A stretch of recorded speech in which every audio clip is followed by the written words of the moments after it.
जय हिंद साथियों, मैं अनिल कुमार फिर से अपने YouTube चैनल में आप लोगों का स्वागत करता हूं। दोस्तों, आज के सेशन में जो हम लोगों का टॉपिक है वो आपको 2011 में जो पूछे गए आपको हिस्ट्री के जो आपको क्वेश्चन है और उसका जो आंसर्स होगा उस सारे का हम लोग क्या करेंगे कि आपको एनालिसिस करेंगे, ठीक है ना। तो कल के सेशन में हम लोग क्या किए थे कि आपको 1 से लेके 9 तक के जो प्रश्न है उन सारे प्रश्नों का हम लोग क्या किए थे, एनालिसिस किए थे। आज हम लोग क्या करेंगे कि आपको 9 से आगे, ठीक है ना, यानी कि 10 से शुरू करते हुए और आपको 25 तक के जो प्रश्न है उसका हम लोग एनालिसिस करेंगे, ठीक है ना। तो देखिए, तो ये जो आपका क्वेश्चन बैंक का जो एनालिसिस हो रहा है, ठीक है ना, इसका जो ईयर है, ठीक है ना, आप याद रखेंगे कि आपको 2011 के ईयर का है। कौन सा ईयर है? 2011 वाला ईयर है, ठीक है ना। तो यहाँ पर देखिए कि क्या पूछा जा रहा है आपको 10 नंबर प्रश्न, ठीक है ना, क्योंकि 1 से लेकर 9 तक कल ही आपको सारे हुए थे, ठीक है ना। तो देखिए, तो पहला प्रश्न जो है, सॉरी पहला कह रहे हैं 10वां प्रश्न, वो आपसे क्या पूछा जा रहा है यह देखिए। तो इसमें कह रहा है आपको कि मौर्यकालीन टकसाल का प्रधान कौन था। देखिए 10 नंबर प्रश्न खड़ा है आपका क्या कि मौर्यकालीन क्या है, मौर्यकालीन, ठीक है ना, आपको टकसाल क्या है, टकसाल के अध्यक्ष कौन है, ठीक है ना। तो देखिए ये जो मौर्यकालीन टकसाल है, ठीक है ना, इसके जो अध्यक्ष होते थे वो आपको लक्षणाध्यक्ष होते थे, ठीक है ना। तो 10 का जो सही आंसर हो जाएगा वो आपको डी हो जाएगा, यानी कि लक्षणाध्यक्ष। क्या हो जाएगा? तो आपको लक्षणाध्यक्ष, ठीक है ना। तो यही आपको मौर्यकालीन टकसाल के क्या होते थे, तो आपको अध्यक्ष होते थे। तो यही प्रश्न आपसे पूछा जा रहा है, ठीक है ना, कि मौर्य काल में जो टकसाल के अध्यक्ष होते थे उसे क्या कहा जाता था, तो हम क्या कहेंगे, तो आपको लक्षणाध्यक्ष, ठीक है ना। तो 10 का सही आंसर आपको डी हो जाएगा, ठीक है ना। तो फिर एक बात होती है कि ये जो टकसाल होता है यह होता है क्या है, तो देखिए टकसाल हम उस जगह को कहते हैं, ठीक है ना, ध्यान से सुनिएगा, जहां आपको क्या होती है जानते हैं, तो आपको सिक्कों की ढलाई होती है। क्या होती है? सिक्कों की, ठीक है ना, आपको ढलाई होती है। क्या होती है? ढलाई होती है। उसी जगह को हम लोग क्या कहते हैं जानते हैं, तो उसे हम लोग टकसाल कहते हैं। क्या कहते हैं? टकसाल कहते हैं। तो इस बात को आपको अच्छे से याद रखना है। तो यहाँ से कभी कभी क्वेश्चन पूछ लिया जाएगा आपसे कि बताइए कि मौर्य काल में जो चलने वाले कुछ सिक्के हैं उस सिक्के का नाम बताइए, ठीक है ना। तो देखिए मौर्य काल में आपको 3 तरह के सिक्के जो थे वो आपको चलते थे, ठीक है ना। तो एक जो है आपको सबसे पहला निष्क था। क्या था? निष्क था। तो ये जो निष्क था ना, ये आपको सोने का सिक्का होता था। किसका सिक्का होता था? सोने का। याद रखिएगा, आपसे क्वेश्चन पूछ लिया जाएगा कि मौर्य काल में चलने वाले, ठीक है ना, जो सोने के सिक्का है उसे क्या कहा जाता था, तो उसे आपको निष्क कहा जाता था, ठीक है ना। उसके बाद है आपको कटसारपन। क्या है? कटसारपन, ठीक है ना। तो देखिए, तो इस कटसारपन को आपको याद रखना था। कटसारपन जो था मौर्य काल में चलने वाले चांदी का सिक्का था। क्या था? चांदी का सिक्का था। उसके बाद है आपको मौर्य काल में चलने वाला जो आपको तांबा का सिक्का था, ठीक है ना, उसे क्या कहा जाता था, तो देखिए मौर्य काल में चलने वाले जो तांबा के सिक्के होते थे उसे ना आपको काकिनी कहा जाता था। क्या कहा जाता था? काकिनी। तो यहाँ पर याद रखिएगा कि मौर्य काल में चलने वाले तांबे के सिक्के को क्या कहा जाता था, तो उसे आपको काकिनी कहा जाता था। क्या कहा जाता था? काकिनी कहा जाता था, ठीक है ना। तो इस बात को आपको अच्छे से याद रखना है। तो देखिए आपके एग्जाम में क्वेश्चन क्या क्या आ सकते हैं, यहाँ से थोड़ा सा ध्यान दीजिए, ठीक है ना। सबसे पहले कि मौर्यकालीन टकसाल के जो अध्यक्ष होते थे वो कौन होते थे, तो हम क्या कहेंगे आपको लक्षणाध्यक्ष। मतलब कि मौर्य काल में, ठीक है ना, जो टकसाल के अध्यक्ष होते थे वो आपको लक्षणाध्यक्ष होते थे, ठीक है ना। टकसाल किसको कहते हैं, तो जहां पर आपको क्या होती है जानते हैं कि आपको सिक्कों की क्या होती है, कि आपको ढलाई होती है। क्या होती है? ढलाई होती है, ठीक है ना। फिर है कि मौर्य काल में आपको कई प्रकार के सिक्के चलते थे, जिसमें से आपको एक सिक्का जो होते थे वो आपको निष्क होते थे, ठीक है ना। तो निष्क उस सिक्के को कहा जाता था जो आपको सोने का सिक्का क्या था, क्या आपको होता था। कटसारपन उसे कहा जाता था जो आपको चांदी का सिक्का होता था। उसके बाद काकिनी उसे कहा जाता था जो आपको तांबे का क्या होता था, कि आपको सिक्का होता था, ठीक है ना। इन सभी बातों को आपको अच्छे से याद रखना है। तो 10 नंबर प्रश्न आपका वही कह रहा है कि मौर्यकालीन टकसाल के प्रधान कौन होते थे, तो आपको लक्षणाध्यक्ष, यानी कि 10 का सही आंसर डी हो जाएगा, ठीक है ना। और यही ईयर कौन सा है? 2011। सब्जेक्ट हिस्ट्री है, ये आपको पता ही होगा, ठीक है ना। चलिए अब हम चलते हैं 11 नंबर प्रश्न में। देखिए क्या कह रहा है, अलबरूनी भारत में किसके साथ आया था। देखिए क्या कह रहा है कि अलबरूनी क्या है, अलबरूनी जो है भारत में किसके साथ आया था, ठीक है ना। तो देखिए, तो आपका ऑप्शन ए दे रहा है महमूद गजनवी। क्या दे रहा है? महमूद गजनवी। क्या है? महमूद गजनवी, ठीक है ना। उसके बाद जो आपका ऑप्शन बी है, क्या है? ऑप्शन बी है वह है आपको मोहम्मद बिन कासिम। कौन है? मोहम्मद बिन कासिम, ठीक है ना। इसको भी आपको अच्छे से याद रखना है, मोहम्मद बिन कासिम, ठीक है ना। यहाँ से भी आपके क्वेश्चन आएंगे। उसके बाद जो है आपको सी में वह कर रहा है मोहम्मद गौरी। क्या है? मोहम्मद गौरी, ठीक है ना। क्या कर रहा है? मोहम्मद गोरी। और उसके बाद जो डी है वो आपको है तैमूर। क्या है? तैमूर, ठीक है ना। बाबर जो था इसी तैमूर का क्या था, आपको वंशज था। तो देखिए, तो आपका प्रश्न क्या है, सबसे पहले क्या, ध्यान से सुनिएगा, ठीक है ना, कि अलबरूनी किसके साथ भारत आया था। तो देखिए, अलबरूनी जो है महमूद गजनवी के साथ भारत आया था। और ये जो अलबरूनी है 1024 से लेकर 1030 ईस्वी तक क्या हुआ था कि आपको भारत में रहा था। तो इस बात को आपको अच्छे से क्या करना है, याद रखना है, ठीक है ना, कि अलबरूनी भारत कब तक रहा था, तो 1024 से 1030 तक क्या हुआ था कि आपको भारत में रहा था। तो इस बात को आपको अच्छे से क्या करना है, याद रखना है, ठीक है ना। दूसरी बात कि जो अलबरूनी था यह कौन था, तो हम कहेंगे कि आपको यह एक दार्शनिक था, विद्वान था। इसके अलावा आपको ज्योतिष था, क्या था, ज्योतिष था। ये सारे चीज थे अलबरूनी, ठीक है ना। अलबरूनी के बारे में एक चीज और याद रखिएगा कि ये पुराणों का अध्ययन करने वाले क्या थे कि आपको पहला मुसलमान थे। तो इन सारे बातों को आपको अच्छे से समझना है। तो वही आपका प्रश्न करा है कि अलबरूनी किसके साथ भारत आया था, तो महमूद गजनवी, मतलब कि 11 का सही आंसर जो होगा ये होगा। अलबरूनी भारत कब तक रहा था, तो 224 से 230 तक। और एक अलबरूनी की क्या है, ध्यान से सुनिएगा, जो आपको यात्रा वृत्तांत है उसका नाम क्या है, तो अलबरूनी के यात्रा वृत्तांत का नाम है किताब उल हिंद। क्या नाम है उसका, किताब उल हिंद, ठीक है ना। और ये जो किताब उल हिंद है यह आपको किस भाषा में लिखा गया है, तो यह आपको अरबी भाषा में, किस भाषा में लिखा गया है, अरबी भाषा में। तो इस चीज को भी आपको अच्छे से याद रखना है। तो इसी किताब उल हिंद को हम लोग कहते हैं तहकीक हिंद, और यह किसके द्वारा लिखा गया है, अलबरूनी के द्वारा, ठीक है ना। महमूद गजनवी जो है इसके बारे में आपको एक चीज याद रखना है, ठीक है ना, कि इसने सोमनाथ मंदिर को क्या किया था कि 1025 ईस्वी में क्या किया था कि आपको लूटा था, ठीक है ना। तो ऐसे प्रश्न को आपको सही से लिख लेना है। मोहम्मद बिन कासिम भारत पर, ठीक है ना, कि आपको मुस्लिम आक्रमण करने वाला क्या था कि आपको पहला क्या था, शासक था, ठीक है ना। तो अगर आपसे क्वेश्चन पूछा जाए कि बताइए कि भारत में पहला मुस्लिम आक्रमण जो हुआ था कब हुआ था, तो आपको 712 ईस्वी में, ठीक है ना। और वो कौन किया था, तो मोहम्मद बिन कासिम ने किया था, ठीक है ना। और इसने सिंध को क्या कर लिया था, जीत लिया था, ठीक है ना। और इसके अलावा आपको इसने भारत में सबसे पहले जजिया करके क्या किया था कि आपको शुरुआत किया था, ठीक है ना। तो अगर आपसे क्वेश्चन पूछा जाए कि बताइए कि भारत में जजिया करके शुरुआत कौन किया था, तो आप क्या कहोगे, मोहम्मद बिन कासिम ने। कब किया था, तो हम क्या कहेंगे कि आपको जब इसने सिंध को जीता था, ठीक है ना, उसके बाद क्या है, उसके बाद, ठीक है ना। दूसरी बात कि आपको जजिया कर होता क्या है, तो आपको गैर मुस्लिमों से लिया जाने वाला जो कर होता था उसको कहा जाता था जजिया कर, ठीक है ना। मोहम्मद गुरी, इसके बारे में आपको पता होगा कि इसने तराइन का जो पहला युद्ध है उसमें क्या हुआ था कि आपको पृथ्वीराज चौहान के साथ लड़ा था, और यह तराइन का पहला युद्ध जो था वो आपको हारा था। दूसरा युद्ध जो था तराइन का, यह आपको 1192 हुआ था, जिसमें इसने पृथ्वीराज चौहान को धोखे से क्या कर दिया था कि आपको हरा दिया था। तो देखिए, यहाँ से सारे प्रश्नों को आपको अच्छे से लिख लेना है, ठीक है ना। और तराइन का क्या है कि आपको 3 युद्ध हुए थे, एक आपको 1191, एक आपको 1192, एक जो हुआ था 1215 में। तो याद रखिएगा कि तराइन के 3 युद्ध हुए थे, 1191, 1192 और 1215 में। तो वही आपका 11 नंबर प्रश्न करा है कि अलबरूनी भारत किसके साथ आया था, तो मेरे साथियों वह आपको महमूद गजनवी के साथ आया था। तो आपको समझ में आ रही है या नहीं आ रही है, आप लोग कमेंट करके क्या करोगे, बताओगे, ठीक है ना। चलिए अब हम चलते हैं आगे, ठीक है ना। बताइएगा, ये नहीं कि भाई सब छुपे छुपे रह जाना है, ठीक है ना। चलिए आगे चलते हैं।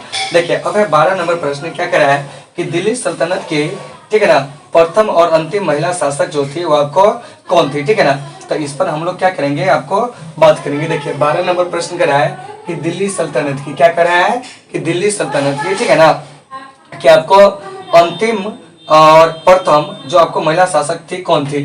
तो ए में दे रहा है आपको चांद बीबी, क्या है, चांद बीबी, ठीक है ना, क्या है, चांद बीबी, ठीक है ना, इसको आपको याद रखना है। चलिए दूसरा ऑप्शन जो दे रहा है वो आपको दे रहा है नूरजहां, क्या है, नूरजहां, क्या है, नूरजहां, इसको आपको याद रखना है। सी नंबर जो ऑप्शन है क्या है, सी नंबर ऑप्शन देखिए वो क्या है, रजिया सुल्तान, क्या है, रजिया सुल्तान, क्या है, रजिया सुल्तान, ठीक है ना, क्या है, रजिया सुल्तान। और उसके बाद जो डी नंबर ऑप्शन है क्या है, डी नंबर ऑप्शन वह कह रहा है आपको मुमताज महल, क्या है, मुमताज महल, क्या है, मुमताज महल। तो थोड़ा सा यहाँ पे ध्यान दीजिए, ये जो चांद बीबी थी ये आपको अहमदनगर की शासिका थी। कहाँ की शासिका थी, अहमदनगर, क्या है, अहमदनगर की शासिका थी। वहां पे आप लोग थोड़ा सा देख लीजिएगा, लेटर छोटा होगा, ठीक है ना, कि चांद बीबी कहाँ की शासिका थी, अहमदनगर की, ठीक है ना।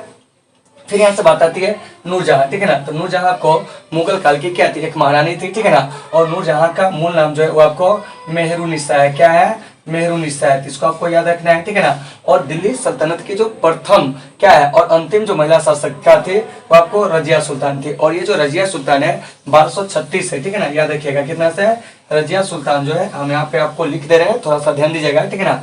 रजिया सुल्तान 1236 से आपको 1240 ईस्वी तक क्या हुआ था कि दिल्ली की गद्दी पर जो थी वो आपको बैठी हुई थी। कितना 1236 से 1240, इस बात को याद रखिएगा, ठीक है ना। उसके बाद मुमताज महल, तो ये भी आपको मुगल काल की क्या थी, एक महारानी थी, ठीक है ना। और इन्हीं के याद में क्या था कि आपको ताजमहल जो था बना था। और ये जो मुमताज महल है इनका जो पूरा नाम है वो आपको क्या है, अर्जुमंद बानो बेगम, यानी कि इसका मूल नाम है, क्या है, मूल नाम है। तो इन बातों को आपको अच्छे से क्या करना है, याद रखना है। चलिए अब हम लोग यहाँ से आगे चलते हैं, ठीक है। लेकिन 12 नंबर प्रश्न को एक बार समझ जाइए क्या करा है कि दिल्ली सल्तनत के प्रथम और मतलब अंतिम महिला शासिका कौन थी, तो वो आपको रजिया सुल्तान थी। तो 12 का सी हो जाएगा। चलिए अब हम लोग बात करेंगे 13 नंबर प्रश्न की। देखिए क्या कर रहा है, निम्नलिखित इतिहासकारों में से कौन अकबर का समकालीन था, तो वह आपको बदायूं था। कौन था, बदायूं था। तो यानी कि 13 का जो आंसर हो जाएगा वो आपको सी हो जाएगा। क्या हो जाएगा, सी हो जाएगा। दिए गए ऑप्शन में आपको याद रखना है कि अकबर के जो समकालीन इतिहासकार था वो आपको बदायूं था, ठीक है ना। तो यहाँ से बात आती है अकबर की, किसकी बात आती है, अकबर की। तो एक चीज याद रखिएगा कि अकबर जो था वो मुगल वंश का क्या था, कि आपको वास्तविक संस्थापक कहे जाते हैं। और अकबर का शासनकाल 1556 से क्या है 1605 ईस्वी है। तो इस बात को आपको अच्छे से याद रखना है। चलिए अब हम लोग चलते हैं 14 नंबर प्रश्न में। देखिए कि 14 नंबर प्रश्न हमारा क्या कह रहा है, ध्यान से सुनिए। कह रहा है दीन ए इलाही जो है वो आपको संबंधित है किसके, मतलब कि किससे संबंधित है। तो देखिए तो दीन ए इलाही जो है वो आपको अकबर से संबंधित है। तो 14 का सही आंसर जो हो जाएगा अकबर। क्या हो जाएगा, अकबर, ठीक है ना। याद रखिएगा कि दीन ए इलाही जो है, ठीक है ना, ध्यान से सुनना है कि दीन ए इलाही किससे संबंधित है, तो दीन ए इलाही जो है वो आपको अकबर से संबंधित है। तो यहाँ से एक बात आती है कि ये जो दीन ए इलाही है वो अकबर के द्वारा कब शुरू किया गया था। तो देखिए दीन ए इलाही जो है यह अकबर के द्वारा आपको 1582 में क्या किया गया था, कि आपको शुरू किया गया था। इस बात को आपको अच्छे से याद रखना है। दूसरी बात कि दीन ए इलाही धर्म जो है वह आपको कोई एक विशेष धर्म नहीं था, बल्कि यह सभी धर्मों का क्या था, निचोड़ था। मतलब कि इसमें जितने भी धर्म है सभी धर्मों की अच्छी अच्छी बातों को क्या किया गया था, कि आपको संग्रहण किया गया था, ठीक है ना। ये चीज हो गया। दूसरी बात है कि दीन इलाही धर्म को अपनाने वाला जो पहला हिंदू शासक था वो आपको बीरबल था। कौन था, बीरबल था। याद रखिएगा, ठीक है ना, कि दीन इलाही धर्म को अपनाने वाला जो पहला हिंदू शासक था वो कौन था, बीरबल था। बीरबल का मूल नाम क्या है, तो आपको महेश दास, क्या है, महेश दास, ठीक है ना। और एक चीज याद रखिएगा कि बीरबल जो है, ठीक है ना, अफगानिस्तान में यूसुफ जई जाति जो है उसके खिलाफ हुए विद्रोह में ये क्या हुआ था कि आपको 1587 में ये क्या हुआ था कि आपको मारा गया था। 86-87 था, देख लीजिएगा, ठीक है ना। तो देखिए यहाँ से प्रश्न आपका 14 वही कह रहा है, क्या, ध्यान से सुनिए कि दीन ए इलाही धर्म से संबंधित कौन है, तो दीन ए इलाही धर्म से आपको अकबर संबंधित है। मतलब 14 का सही आंसर आपको क्या हो जाएगा, तो सी हो जाएगा, ठीक है ना। दीन ए इलाही धर्म जो है कब शुरू हुआ था, तो इसे आपको याद रखना है 1582 में। अगर 1582 ऑप्शन में नहीं रहेगा तब 1581, ठीक है ना। दीन ए इलाही धर्म किसके द्वारा शुरू किया गया था, अकबर के द्वारा। दीन ए इलाही धर्म को अपनाने वाला जो आपको पहला हिंदू शासक था वो कौन था, तो वो आपको बीरबल था। बीरबल का मूल नाम क्या है, तो वो आपको महेश दास है। चलिए 15 नंबर प्रश्न की ओर चलते हैं। क्या कर रहा है, देखिए यहाँ सुनिए। कर रहा है कि कुतुब मीनार का निर्माण किसने शुरू किया था, क्या है, किसने शुरू किया था। तो इस बात को आपको अच्छे से याद रखना है। देखिए तो क्या कर रहा है 15 नंबर प्रश्न की, कुतुब मीनार क्या है, कुतुब मीनार क्या है, कुतुब मीनार का निर्माण, ठीक है ना, क्या है, निर्माण किसने शुरू किया था, ठीक है ना। देखिए शुरू करने की बात हो रही है, ठीक है ना। तो देखिए कुतुब मीनार की जो नींव डाली थी वो आपको कुतुबुद्दीन ऐबक ने डाला था। यानी कि इसका सही आंसर ये हो जाएगा कुतुबुद्दीन ऐबक। क्या हो जाएगा, कुतुबुद्दीन ऐबक। चलिए और इस पर हम लोग क्या करेंगे कि आपको चर्चा करेंगे, ठीक है ना। थोड़ा सा कुतुब मीनार के बारे में चर्चा कर लेते हैं, ठीक है ना।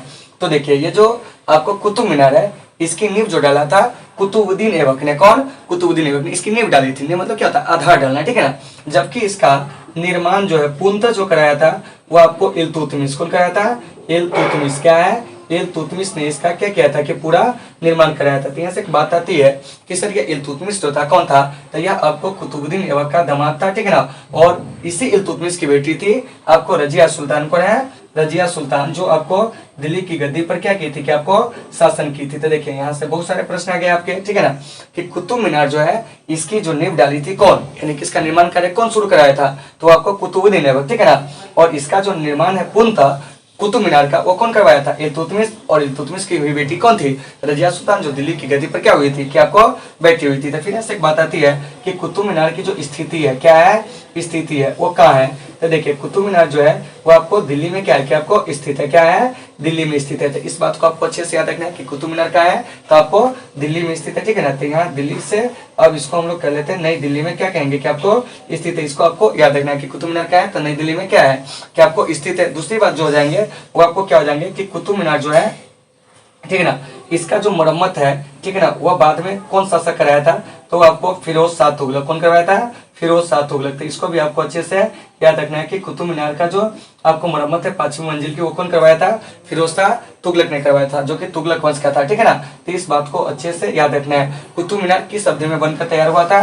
तो देखिए तो इसकी निर्माण की अवधि है 1199 से, ठीक है ना, आपको 1220, यानी कि टोटल 21 वर्ष में जो है आपको कुतुब मीनार जो है वो आपको बनकर क्या हुआ था कि आपको तैयार हुआ था। तो इस चीज को अच्छे से याद रखना है। कुतुब मीनार को यूनेस्को की विरासत सूची में, ठीक है ना, कि आपको 1993 में क्या किया गया था कि आपको शामिल किया गया था। तो अगर आपसे क्वेश्चन पूछा जाए कि बताइए कि कुतुब मीनार को जो यूनेस्को है उसके विरासत सूची में कब शामिल किया गया था, तब क्या कहोगे? 1993 में, ठीक है ना। और ये जो कुतुबुद्दीन ऐबक है, ठीक है ना, इसने कुतुब मीनार की जो नींव है अपने गुरु क्या है जानते हैं कि कुतुबुद्दीन बख्तियार काकी की स्मृति में क्या किया था कि आपको डाला था, ठीक है ना। तो उम्मीद है कि आपको 15 तक के जो भी प्रश्न है वो सारे के सारे जो होंगे समझ में आ गए होंगे, ठीक है ना। अब हम यहाँ से आगे बढ़ते हैं, ठीक है ना। जब तक आप लोग इसका क्या करेंगे, स्क्रीनशॉट जल्दी से ले लेंगे, ठीक है ना। तो जल्दी से आप लोग इसका स्क्रीनशॉट ले लीजिए। अब हम लोग बात करते हैं 16 नंबर प्रश्न की। देखिए क्या कर रहा है, ठीक है ना, कि लोधी वंश का अंतिम शासक कौन था। यह 16 नंबर प्रश्न आपसे पूछा जा रहा है, ठीक है ना। तो देखिए तो ये जो लोधी वंश है, ध्यान से सुनिएगा, ठीक है ना। तो इसके जो कह रहा है अंतिम शासक कौन था, तो देखिए ऑप्शन ए में कह रहा है आपको बहलोल लोधी। क्या कह रहा है? बहलोल लोधी, ठीक है ना। उसके बाद कह रहा है आपको ऑप्शन बी में क्या है, ऑप्शन बी में, ठीक है ना, सिकंदर लोधी। क्या है? सिकंदर लोधी, ठीक है ना। तो आपको अच्छे से इसको याद रखना है, कौन हो जाएगा? सिकंदर लोधी। उसके बाद जो है ऑप्शन सी क्या है, ऑप्शन सी वह कह रहा है आपको इब्राहिम लोधी। क्या है? इब्राहिम लोधी। क्या है? इब्राहिम लोधी, ठीक है ना। उसके बाद जो ऑप्शन डी है, क्या है? ऑप्शन डी वह कह रहा है आपको मलिक काफूर। क्या कह रहा है? मलिक काफूर, ठीक है ना। क्या है? मलिक काफूर। हालांकि अलाउद्दीन खिलजी का क्या था? सेनापति था। क्या था? सेनापति था। लेकिन आइए इस सब ऑप्शन पर हम लोग क्या करते हैं, विचार करते हैं। तो सबसे पहला प्रश्न आपका वही करा है कि लोधी वंश का अंतिम शासक कौन था। तो देखिए लोधी वंश का जो अंतिम शासक था वो आपको इब्राहिम लोधी था। कौन था? इब्राहिम लोधी था। इस बात को अच्छे से याद रखना है। तो यह बहलोल लोधी कौन था? तो यह लोधी वंश का क्या था कि आपको संस्थापक था। क्या था? संस्थापक था। इसको याद रखना है। फिर यहाँ से सिकंदर लोधी, इसने 1504 में आगरा शहर की क्या की थी कि आपको स्थापना की थी। तो याद रखिएगा कि आगरा शहर की स्थापना कौन किया था? तो 1504 में सिकंदर लोधी, इब्राहिम लोधी, जो कि आपको लोधी वंश का क्या था? अंतिम शासक था। क्या था? अंतिम शासक था। इसी को बाबर ने क्या किया था कि आपको पराजित किया था। क्या किया था?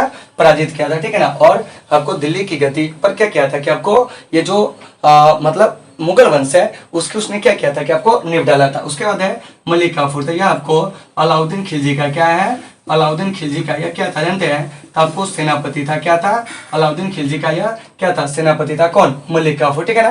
तो इन सारे बात को आपको अच्छे से क्या करना है, याद रखना है। तो देखिए तो लोधी वंश का संस्थापक बहलोल लोधी, सिकंदर लोधी क्या थे? तो इसने आगरा शहर की स्थापना किया था 1504 में। लोधी वंश के अंतिम शासक कौन थे? इब्राहिम लोधी। देखिए आपको प्रश्न को बनाना है खुद से, जो हम बोल रहे हैं वीडियो को पॉज करके क्या प्रश्न बनाएंगे, ठीक है ना। मलिक काफूर कौन था? तो अलाउद्दीन खिलजी का क्या था कि आपको मतलब सेनापति था। इसको भी याद रखना है। दूसरी बात कि अलाउद्दीन खिलजी जो है आपको बाजार मूल्य जो नियंत्रण प्रणाली है उसके लिए क्या होता है कि आपको जाना जाता है। और इसने सबसे पहले क्या किया था जानते हैं कि घोड़ा दागने की जो प्रथा है उसको क्या किया था? शुरू किया था। तो इस चीज को आपको अच्छे से याद रखना है। चलिए 17 नंबर प्रश्न क्या कर रहा है, ध्यान से सुनिएगा, ठीक है ना। करा कि किस प्रशासकीय सुधार के लिए जो है शेरशाह खास तौर पर जाना जाता है। तो याद रखिएगा कि शेरशाह सूरी जो है वो आपको भूमि सुधार, क्या है? भूमि सुधार, ठीक है ना। इसका हम डायरेक्ट आंसर लिख देते हैं 20। तो 17 के आपको भी हो जाएगा कि भूमि सुधार के लिए क्या है? भूमि सुधार व्यवस्था के लिए जो है वो आपको शेरशाह सूरी जो होते हैं वो आपको जाने जाते हैं। तो यहाँ से एक बात आती है शेरशाह सूरी। क्या है? शेरशाह सूरी, ठीक है ना। तो ये जो आपको शेरशाह सूरी है, ध्यान से सुनिएगा, ठीक है ना। इसने क्या किया था जानते हैं कि भारत में आपको ये जो अफगान साम्राज्य है, क्या है? अफगान साम्राज्य, ठीक है ना, उसकी क्या किए थे कि आपको स्थापना किए थे। क्या किए थे? स्थापना किए थे। और ये जो शेरशाह सूरी है, ठीक है ना, तो यह आपको हुमायूं को क्या किए थे कि आपको बिलग्राम के युद्ध में अंतिम रूप से क्या किया था? पराजित किया था। उसके बाद दिल्ली और आगरा पर इसने क्या कर लिया था? आसानी से कब्जा कर लिया था, ठीक है ना। ये जो शेरशाह है इसका जो मूल नाम था, ठीक है ना, ध्यान से सुनिएगा, वो आपको शेर खां था। क्या था? शेर खां था, ठीक है ना। लेकिन ये शेर खां जो था, जब आपको चौसा का युद्ध जीता था तो उसके बाद इसने क्या किया था कि शाह की उपाधि को क्या किया था कि आपको धारण किया था। क्या किया था? धारण किया था। तो यहाँ से एक प्रश्न आती है क्या कि आपको चौसा का युद्ध कब हुआ था? तो याद रखिएगा, ठीक है ना, कि ये जो आपको चौसा का युद्ध है, क्या है? चौसा का युद्ध, ठीक है ना, यह आपको 1539 में हुआ था। क्या हुआ था? 1539 में हुआ था। और इसमें शेरशाह ने हुमायूं को परास्त किया और इसी युद्ध को जीतने के बाद उसने क्या किया था? शाह की उपाधि धारण किया और शेरशाह सूरी के नाम से यह क्या हुआ कि आपको प्रसिद्ध हुआ था। साथियों, अगर आपसे क्वेश्चन पूछा जाए कि बताइए कि शेरशाह जो है इतिहास में किस लिए जाना जाता है सबसे अधिक, तो भूमि सुधारक व्यवस्था के लिए। शेरशाह सूरी जो है इसी ने भारत में अफगान साम्राज्य की क्या किया था कि आपको स्थापना किया था, ठीक है ना, हुमायूं को परास्त करके, ठीक है ना। मूल नाम जो है शेरशाह का वो क्या था? तो शेर खां था। लेकिन चौसा का युद्ध जीतने के बाद इसने क्या किया था? शाह की उपाधि को धारण किया था। तो चौसा का युद्ध कब हुआ था? 1539 में। और इस शेरशाह ने क्या किया था? ध्यान से सुनिएगा कि 1540 में जो बिलग्राम का युद्ध हुआ था, क्या हुआ था? 1540 में जो आपको बिलग्राम या कनौज का युद्ध हुआ था। क्या हुआ था? बिलग्राम या कन्नौज का युद्ध हुआ था। क्या हुआ था? बिलग्राम या कन्नौज का क्या हुआ था? युद्ध हुआ था। इसी युद्ध में इसने क्या किया था जानते हैं? कि आपको परास्त किया था। किसको जानते हैं? अंतिम रूप से हुमायूं को, ठीक है ना। तो अगर आपसे क्वेश्चन पूछा जाए कि बताइए हुमायूं जो है अंतिम रूप से शेरशाह के द्वारा किस युद्ध में पराजित हुआ था, तो आपको क्या कहेंगे? तो ये जो देख रहे हैं बिलग्राम या कनौज के युद्ध, इसी में हुआ था, ठीक है ना। तो इन सारे चीजों को आपको अच्छे से क्या करना है? समझना है। क्या करना है? समझना है। तो वहीं आपका 17 नंबर प्रश्न करा कि किस प्रशासकीय सुधार के लिए शेरशाह सूरी जाना जाता है, तो हम क्या कहेंगे कि आपको भूमि सुधार व्यवस्था, यानी कि 17 का बी हो जाएगा, ठीक है ना। चलिए 18 में देखिए क्या कर रहा है, ठीक है ना, कि सहायक संधि की नीति किसने कार्यान्वित की थी, ठीक है ना। सहायक संधि आपको पता होगा कि अंग्रेजों के द्वारा शुरू की गई थी भारतीय उपमहाद्वीप में अंग्रेजी राज्य के विस्तार के लिए, ठीक है ना। तो देखिए तो यहाँ पर वही कह रहा है 18 में कि सहायक संधि। देखिए प्रश्न को पहले समझिए, ठीक है ना, क्या कह रहा है, ठीक है ना। 18 नंबर जो आपका प्रश्न है वो क्या कह रहा है, देखिए ध्यान से, ठीक है ना, कि सहायक संधि क्या है? सहायक संधि की नीति को किसने शुरू किया था। तो देखिए तो यहाँ पर आपको कई सारे ऑप्शन दिए जा रहे हैं, ठीक है ना। तो देखिए तो ऑप्शन में है सबसे पहले आपको वेंटिक। क्या है? वेंटिक। वेंटिक कहेंगे तो आपको लॉर्ड विलियम वेंटिक की बात हो रही है, ठीक है ना। उसके बाद बी में जो है वह आपको कह रहा है कार्नवालिस। क्या है? कार्नवालिस। क्या है? कार्नवालिस, ठीक है ना। उसके बाद जो आपको सी नंबर ऑप्शन है वह है आपको वेलेजली। क्या है? वेलेजली, ठीक है ना, यानी लॉर्ड वेलेजली की बात हो रही है। और ये जो डी नंबर ऑप्शन है वह है आपको डलहौजी। क्या है? डलहौजी। क्या है? डलहौजी। क्या है? डलहौजी। अब यहाँ से बात को समझिए सबसे पहले, ठीक है ना। तो ये जो सहायक संधि है यह जो शुरू किया गया था ना लॉर्ड वेलेजली के द्वारा, तो इसका कार्यकाल जान लीजिए बंगाल के गवर्नर जनरल के रूप में, ठीक है ना। तो इसका जो कार्यकाल है आपको 1798 से 1805 सबका कार्यकाल जान लीजिएगा। डलहौजी का 1848 से 1856, ये भी पूछेगा। कार्नवालिस का 1786 से आपको 1793 पहले टर्म का, ठीक है ना। लॉर्ड विलियम बेंटिक का 1828 से जो है वो आपको 1835 है। ये सब कार्यकाल जान लीजिए, ठीक है ना। अब इस सब के समय में क्या हुआ था यह जानिए, ठीक है ना। तो लॉर्ड विलियम बेंटिक जो है भारत में सती प्रथा का क्या किया था? अंत किया था, इसलिए जाना जाता है। भारत में अंग्रेजी शिक्षा को लागू करने का श्रेय जो है लॉर्ड विलियम बेंटिक को जाता है। कार्नवालिस ने क्या किया था कि आपको अस्थायी बंदोबस्त को क्या किया था कि आपको शुरू किया था। तो आपको इसको अच्छे से क्या करना है, याद रखना है, ठीक है ना। अस्थायी बंदोबस्त जो कि आपको 1793 में शुरू हुआ था, इसी को हम लोग कहते हैं अंग्रेजी में परमानेंट सेटलमेंट, ठीक है ना। उसके बाद लॉर्ड वेलेजली, इसने सहायक संधि की नीति को क्या किया था? शुरू किया था। डलहौजी जो थे इसने राज्य हड़प की जो नीति है उसको क्या किया था? शुरू किया था। तो देखिए सहायक संधि को स्वीकार करने वाला जो पहला आपको शासक था वो आपको हैदराबाद का कौन था? निजाम था। जबकि आपको कहेंगे कि बताइए कि राज्य हड़प नीति का शिकार पहला राज्य कौन था, तो हम क्या कहेंगे? तो आपको सतारा था, ठीक है ना। तो यहाँ से कुछ बातें आएगी उसको आपको क्लियर कर लेना है, ठीक है ना। तो देखिए सहायक संधि क्या है? सहायक संधि को सबसे पहले जो स्वीकार किया था वो कौन किया था? तो वो आपको हैदराबाद का निजाम किया था। कौन किया था? हैदराबाद का निजाम, ठीक है ना। फिर यहाँ से आपको है कि राज्य हड़प नीति, ठीक है ना। क्या है? राज्य हड़प नीति का शिकार पहला राज्य कौन है? तो हम क्या कहेंगे जानते हैं? सतारा। क्या है? सतारा। 1800 कितना में? 48 में, ठीक है ना। चलिए उसके बाद है राज्य हड़प नीति का शिकार जो है अंतिम राज्य कौन है? इसको भी आपको याद रखना है कि राज्य हड़प नीति का शिकार जो अंतिम राज्य है वो कौन है? तो वो आपको अवध है। कौन है? अवध। 1856 में क्या है? 1856 में। तो इस बात को अच्छे से याद रखना है, ठीक है ना। ये जो सहायक संधि, इसको स्वीकार करने वाला कौन था? तो ये आपको हैदराबाद का निजाम था, जिसने 1798 में क्या किया था कि सहायक संधि को स्वीकार किया था। तो सहायक संधि का जो उद्देश्य था, भारत में नहीं, भारतीय उपमहाद्वीप में अंग्रेजी राज्य क्या क्या करना जानते हैं, तो आपको विस्तार करना है, ठीक है ना। इन सारे बातों को अच्छे से देखना है। भारत में सती प्रथा का अंत करने में किस गवर्नर जनरल की भूमिका रही थी? तो लॉर्ड विलियम बेंटिक। भारत में स्थायी बंदोबस्त को किसने लागू किया था? लॉर्ड कॉर्नवालिस, ठीक है ना। भारत में सहायक संधि को शुरू कौन किया था? लॉर्ड वेलेस्ली, ठीक है ना। भारत में राज्य हड़प नीति को कौन शुरू किया था? लॉर्ड डलहौजी। तो उम्मीद है साथियों कि आपको यहाँ से सारे समझ में आ गए होंगे। चलिए अब हम लोग बात करते हैं 19 नंबर। क्या है 19 नंबर? देखिए क्या कह रहा है कि 1857 का सिपाही विद्रोह कब आरंभ हुआ था, ठीक है ना। यह प्रश्न पूछ रहा है। तो देखिए, तो 19 नंबर प्रश्न है 1857 का विद्रोह कब शुरू हुआ था, ठीक है ना। तो यह आपको 10 मई को क्या हुआ था कि आपको शुरू हुआ था। हालांकि इसके शुरू होने की जो निर्धारित तिथि थी वो आपको 31 मई थी, ठीक है ना। यानी कि शुरू होने के लिए जो पूर्व निर्धारित तिथि कहेंगे, क्या कहेंगे? शुरू का, ठीक है ना। आपको पूर्व निर्धारित तिथि क्या है? पूर्व निर्धारित तिथि वो कितना था जानते हैं? तो आपको 31 मई था। क्या था? 31 मई था। तो इसको आपको याद रखना है। 1857 के सिपाही विद्रोह में शहीद होने वाला पहला सैनिक कौन था, ठीक है ना। तो शहीद होने वाला पहला सैनिक जो थे वो आपको मंगल पांडे थे। कौन थे? मंगल पांडे थे। तो इस बात को याद रखना है। 1857 के सिपाही विद्रोह में शहीद होने वाला जो अंतिम व्यक्ति था वो कौन था? तो आपको तात्या टोपे थे। कौन थे? तात्या टोपे थे, ठीक है ना। क्योंकि इन्हीं को जब फांसी दे दी गई 1857 का सिपाही विद्रोह जो था पुनः क्या हो गया? समाप्त हो गया, ठीक है ना। फिर यहाँ से प्रश्न आएगा कि 1857 के सिपाही विद्रोह के राष्ट्रीय नेता कौन थे? तो आपको बहादुर शाह जफर थे। कौन थे? बहादुर शाह कौन थे जानते हैं? तो आपको जफर थे। इस बात को अच्छे से याद रखना है। फिर यहाँ से प्रश्न ये भी आ जाएगी क्या जानते हैं कि 1857 के सिपाही विद्रोह का राष्ट्रीय प्रतीक क्या है? तो आपको कमल और क्या है जानते हैं? तो आपको चपाती है। क्या है? कमल और चपाती है। तो इन सारे बातों को आपको अच्छे से क्या करना है कि आपको याद रखना है, ठीक है ना। 1857 के सिपाही विद्रोह में शहीद होने वाला जो आपको अंतिम व्यक्ति था वो आपको तात्या टोपे था, मतलब क्रांतिकारी की हम बात करते हैं, ठीक है ना। और 1857 के सिपाही विद्रोह में शहीद होने वाला पहला सैनिक तो आपको मंगल पांडे। तो मंगल पांडे जो है बैरकपुर छावनी से क्या किए थे? विद्रोह किए थे, ठीक है ना। तात्या टोपे जो है वो आपको कानपुर से क्या किए थे? विद्रोह किए थे। बहादुर शाह जफर जो है, ध्यान से सुनिएगा, ठीक है ना, इन्होंने दिल्ली से क्या किए थे कि आपको 1857 के सिपाही विद्रोह का नेतृत्व किए थे। 1857 के सिपाही विद्रोह के जो राष्ट्रीय नेता थे वो आपको बहादुर शाह जफर थे, जिन्हें 1857 के सिपाही विद्रोह में भाग लेने के कारण क्या होता है जानते हैं कि इन्हें पकड़कर रंगून क्या होता है कि आपको भेज दिया जाता है, जहां 1862 में इनकी क्या हो जाती है? मृत्यु हो जाती है। तो साथियों उम्मीद है कि आपको ये 19 तक के सारे प्रश्न जो होंगे समझ में आ गए होंगे। तो आप लोग इसको जल्दी से क्या कर लीजिए, क्लियर कर लीजिए। फिर हम लोग मिलते हैं थोड़ी देर बाद। तो जल्दी से आप लोग इसको स्क्रीनशॉट ले लीजिए, ठीक है ना। 42 में कह रहा है कि कौन सा आंदोलन हुआ था 20 नंबर प्रश्न में, ठीक है ना। तो आप लोग इसे अच्छे से सुन लेंगे, ठीक है। उसके बाद दूसरा है आपको असहयोग आंदोलन। क्या है? असहयोग आंदोलन। क्या है?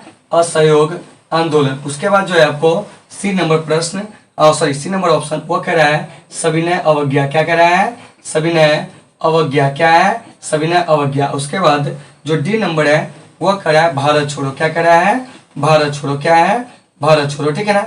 तो देखिए यहाँ पर सबसे पहले समझ लीजिए कि कह रहा है 1942 में कौन सा आंदोलन हुआ था। आपका यही प्रश्न है 1942 में कौन सा आंदोलन हुआ था। तो देखिए 1942 में ना भारत छोड़ो आंदोलन हुआ था, मतलब क्विट इंडिया मूवमेंट हुआ था आपको महात्मा गांधी के नेतृत्व में। कितना में? 1942 में। सविनय अवज्ञा आंदोलन 1930 से 31 में महात्मा गांधी के ही नेतृत्व में हुआ था, ठीक है ना। असहयोग आंदोलन 1920 से 1922 में महात्मा गांधी के ही नेतृत्व में हुआ था, ठीक है ना। और ये जो खिलाफत आंदोलन है ये आपको 1919 में आपको अली बंधु मतलब कि मोहम्मद अली और शौकत अली के नेतृत्व में क्या हुआ था कि आपको हुआ था, ठीक है ना। तो देखिए प्रश्न करा 1942 में कौन सा आंदोलन हुआ था, आप क्या कहोगे? भारत छोड़ो, ठीक है ना। तो इन सारे चीजों को आपको अच्छे से क्या करना है कि आपको समझ लेना है, ठीक है ना। तो देखिए खिलाफत आंदोलन के जो नेता थे वो कौन थे? तो आपको मोहम्मद अली और शौकत अली। जबकि अखिल भारतीय खिलाफत आंदोलन के जो अध्यक्ष थे वो आपको कौन थे? तो हम कहेंगे आपको यानी कि महात्मा गांधी, ठीक है ना। तो यहाँ से क्वेश्चन जैसे भी आए आप लोग इसे अच्छे से क्लियर कर लेंगे। फिर यहाँ से एक प्रश्न आएगा कि सविनय अवज्ञा आंदोलन किसके साथ शुरू हुआ था। तो वह आपको मतलब कि दांडी यात्रा के साथ क्या हुआ था कि आपको शुरू हुआ था। तो इन सारे बातों को आपको अच्छे से क्या करना है, याद रखना है। चलिए अब हम लोग बात करेंगे 22 नंबर प्रश्न की। देखिए क्या कह रहा है, ठीक है ना। 22 करें 21 नंबर प्रश्न का। देखिए कह रहा है कि बेपगत का सिद्धांत जो है वो आपको किससे जुड़ा हुआ है, ठीक है ना। बेपगत, ठीक है ना। 22 नंबर प्रश्न वही करा है कि बेपगत या इसी को आप लोग कहते हैं डॉक्ट्रिन ऑफ लैप्स, नहीं तो इसी को कहेंगे राज्य हड़प की नीति। क्या है? राज्य हड़प नीति। क्या है? राज्य हड़प नीति, ठीक है ना। तो वही कह रहा है कि राज्य हड़प नीति या व्यक्तिगत का सिद्धांत का संबंध किससे है, तो ऑप्शन ए में कह रहा है आपको लॉर्ड कर्जन। क्या है, लॉर्ड कर्जन, ठीक है ना। उसके बाद जो ऑप्शन बी है, ध्यान से सुनिएगा, वह है आपको डलहौजी। कौन है, डलहौजी। क्या है, डलहौजी। देखिए उसके बाद जो ऑप्शन सी है, क्या है, ऑप्शन सी है, वह कह रहा है लॉर्ड लिटन। क्या है, लॉर्ड लिटन। आपको याद होगा कि लॉर्ड लिटन के समय वर्नाक्यूलर प्रेस एक्ट जो था वो आपको 1878 में पारित हुआ था, भारतीय प्रेसों पर प्रतिबंध लगाने की वजह से। उसके बाद है आपको लॉर्ड मिंटो। क्या है, लॉर्ड मिंटो। तो इस सारे बातों को आपको अच्छे से पहले समझना है। देखिए क्या कह रहा है, प्रश्न को पहले समझिए कि अस्थायी बंदोबस्त जुड़ा है किससे, सॉरी अस्थायी बंदोबस्त कहते हैं, व्यक्तिगत का सिद्धांत किससे संबंधित है। यह प्रश्न पूछा जा रहा है कि आपको लॉर्ड डलहौजी से, ठीक है ना। मतलब कि राज्य हड़प नीति को कौन शुरू किया था, तो लॉर्ड डलहौजी 1848 में, ठीक है ना। और इसका जो कार्यकाल है 1848 से कितना है, तो आपको 1800 मतलब कि 56 है, इसको याद रखना है। लॉर्ड कर्जन यह जो है आपको बंगाल का क्या किया था, कि आपको विभाजन किया था। क्या किया था, विभाजन किया था, ठीक है ना। 1899 से 1905 तक क्या था कि आपको मतलब कि क्या कहते हैं कि भारत का यह जो था गवर्नर जनरल आया था, ठीक है ना। तो इसको भी आपको अच्छे से क्या करना है, याद रखना है, ठीक है ना। 1899 से 1905 यानी गवर्नर जनरल नहीं वायसराय कहेंगे, ठीक है ना। अब देखिए अब इधर जो है लॉर्ड लिटन, ठीक है ना, इसके समय में 1878 में क्या हुआ था कि आपको वर्नाक्यूलर प्रेस एक्ट पारित हुआ था। लॉर्ड मिंटो इसके समय में जो था आपको भारत परिषद अधिनियम 1909 आया था और सबसे पहले मुस्लिमों को पृथक निर्वाचन का जो अधिकार मिला था लॉर्ड मिंटो के समय में ही क्या हुआ था कि आपको मिला था। तो इन सारे बातों को आपको अच्छे से याद रखना है। राज्य हड़प नीति का शिकार पहला राज्य कौन था, सतारा। अंतिम राज्य कौन था, अवध और झांसी को कब मिलाया गया था, तो आपको 1853 में, ठीक है ना। तो इन सभी बातों को आपको अच्छे से याद रखना है। लॉर्ड कर्जन जो है इसने बंगाल का क्या किया था, विभाजन किया था। बंगाल को पूर्वी बंगाल और पश्चिमी बंगाल इसने क्या कर दिया था कि आपको बांट दिया था। आगे चलिए, अब कह रहा है कि आपको अस्थायी बंदोबस्त से किसका नाम जुड़ा हुआ है। 22 नंबर ये तो हो ही गया, ठीक है ना। 22 कह रहे हैं 21 था आपको व्यक्तिगत का सिद्धांत, ठीक है ना। तो पहले यह 21 में है, 22 में नहीं, ठीक है ना। इसको क्वेश्चन को देख लीजिएगा। अब कह रहा है 22 में, ठीक है ना, कि अस्थायी बंदोबस्त से जो है वो आपको किसका नाम जुड़ा हुआ है, ठीक है ना। तो अभी थोड़ा देर पहले हम लोग चर्चा किए थे कि अस्थायी बंदोबस्त से जो है वो आपको लॉर्ड कॉर्नवालिस का नाम जो है वो आपको जुड़ा हुआ है, ठीक है ना। तो 22 का सी हो जाएगा आपको लॉर्ड कॉर्नवालिस। क्या हो जाएगा, लॉर्ड कॉर्नवालिस, ठीक है ना। तो इसको आपको अच्छे से क्या करना है कि आपको याद रखना है। क्या करना है, याद रखना है, ठीक है ना। तो देखिए ये जो लॉर्ड कॉर्नवालिस है, क्या है, लॉर्ड कॉर्नवालिस है, इसी ने क्या किया था जानते हैं कि आपको अस्थायी बंदोबस्त को क्या किया था कि आपको शुरू किया था। क्या किया था, अस्थायी बंदोबस्त को शुरू किया था कितना में जानते हैं, तो 1793 में। तो इस बात को आपको अच्छे से याद रखना है कि अस्थायी बंदोबस्त को कौन शुरू किया था, लॉर्ड कॉर्नवालिस का। तो आपको 1793 में। और अस्थायी बंदोबस्त जो है आपको मुख्य रूप से बंगाल, क्या है, बंगाल, ठीक है ना। इसके अलावा आपको क्या कहेंगे, बंगाल के अलावा आपको बिहार, क्या है, बिहार, और आपको ओडिशा में क्या था कि आपको लागू हुआ था मुख्य रूप से। हालांकि आपको उत्तरी कर्नाटक और बनारस खंड में भी अस्थायी बंदोबस्त लागू हुए थे, लेकिन तीन को आपको प्रांत याद रखना है कि बंगाल, बिहार और ओडिशा में क्या है कि मुख्य रूप से जो है आपको अस्थायी बंदोबस्त जो है वो आपको लागू हुआ था, ठीक है ना। तो आपको अच्छे से इसको याद रखना है। चलिए अब देखिए 23 नंबर प्रश्न क्या कह रहा है कि संथाल विद्रोह के जो नेता थे वो आपको कौन थे, इस पर आपको चर्चा करना है। तो देखिए संथाल जो है एक जनजाति है, क्या है, जनजाति। देखिए कह रहा है कि संथाल विद्रोह के नेता कौन थे, तो इसका जो सही आंसर होगा सबसे पहले जान लीजिए वो हो जाएगा आपको डी। क्या हो जाएगा, डी, ठीक है ना। यानी डी में जो है सिद्धू और कान्हू, क्या है, सिद्धू और, ठीक है ना, कान्हू संथाल विद्रोह के क्या थे जानते हैं, तो आपको मतलब नेता थे। इस बात को याद रखना है। संथाल विद्रोह कब हुआ था, तो यह आपको 1855-56 में हुआ था, ठीक है ना।